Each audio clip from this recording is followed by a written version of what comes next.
انتظامیہ نے آپ حضرات کے لیے کھانے کا بھی انتظام کیا ہے۔ انشاءاللہ 3:05 پہ جماعت کھڑی ہوگی اور نماز کے فوراً بعد انشاءاللہ کھانا لگا دیا جائے گا۔ تو اب میں خطاب کے لیے دعوت سخن دے رہا ہوں جناب محترم حضرت مولانا پروفیسر نوید الرحمن صاحب کو کہ وہ تشریف لائیں اور کتاب و سنت کی روشنی میں آپ حضرات سے ہم کلام ہوں۔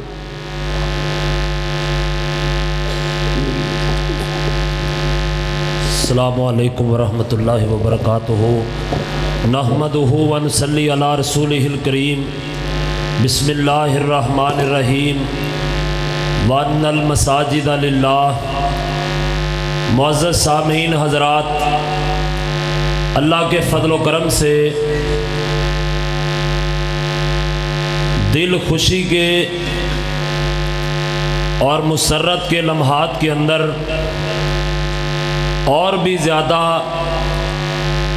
خوشی اور مسرت محسوس کر رہا ہے کہ اللہ کے فضل و کرم سے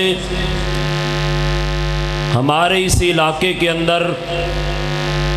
مسجد کی بڑی ہی شدید ضرورت تھی۔ اللہ کے فضل و کرم سے اس پورے کے پورے علاقے کے لیے اللہ رب العزت کے فضل و کرم کے ساتھ یہ مسجد تو بن ہی گئی ہے، اللہ کے فضل و کرم سے جنت کے داخلے کا سبب بھی بن گئی ہے۔ میں علماء کرام کی موجودگی میں کوئی لمبی چوڑی بات نہیں کرنا چاہتا۔ فضائل مساجد پر بڑی اچھی اور سیر حاصل بحث کی جا چکی ہے۔ میں اتنی بات ہی کہوں گا،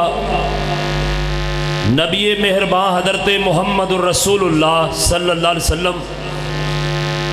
آپ کے دور کے اندر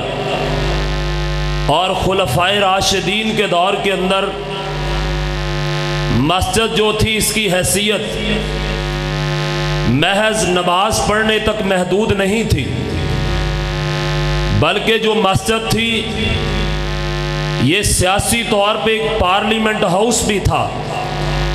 لشکروں کے روانہ کرنے کی جگہ بھی تھی، اور امام کائنات حضرت محمد الرسول اللہ صلی اللہ علیہ وسلم جنگ کی تیاری کے لیے اور جہاد کی تیاری کے لیے مسجد کو باقاعدہ طور پہ استعمال کیا کرتے تھے۔ اور اللہ کے فضل و کرم سے آج جامعہ مسجد قباء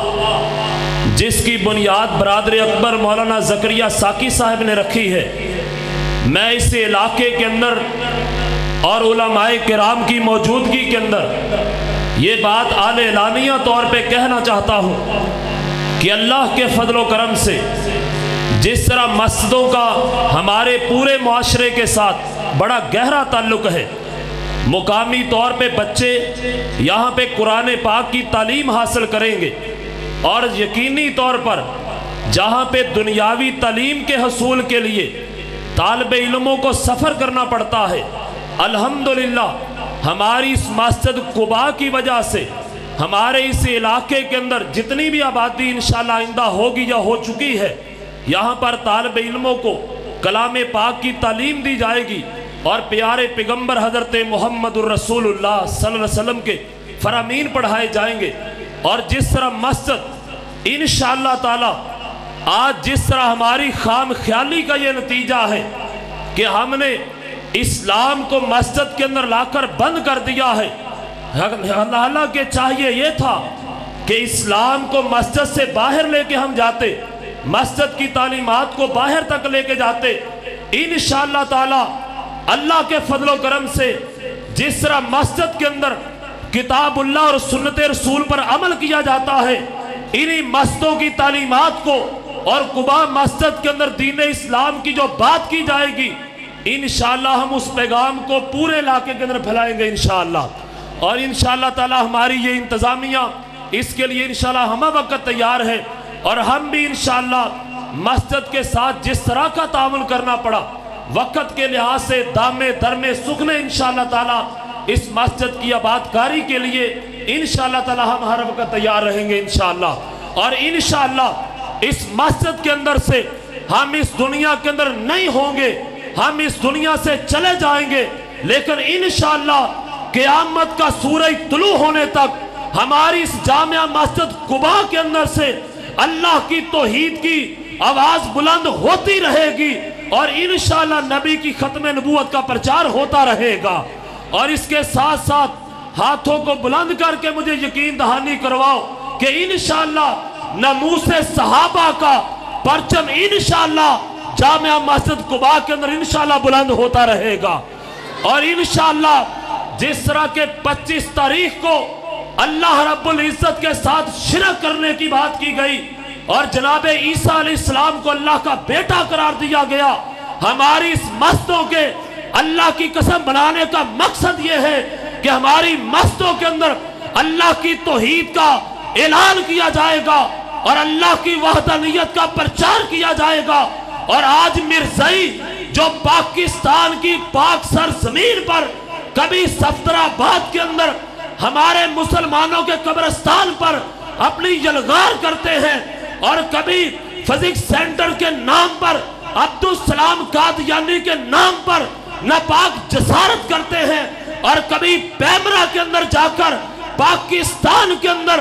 مرزائی اپنا باقاعدہ چینل بنانے کی بات کرتے ہیں۔ ہماری مسجد بنانے کا مقصد یہ ہے انشاءاللہ جب تک علماء کرام زندہ ہیں اور اہل سنت کے اور اہل حدیث کے بیٹے زندہ رہیں گے،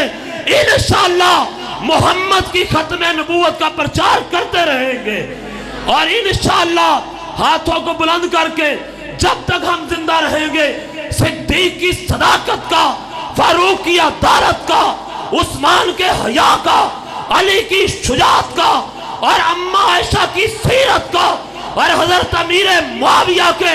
فہم اور فراست کا انشاءاللہ ہماری مسجدوں کے اندر پرچار ہوتا رہے گا۔ اور ہماری مسجدیں بنانے کا مقصد یہ ہے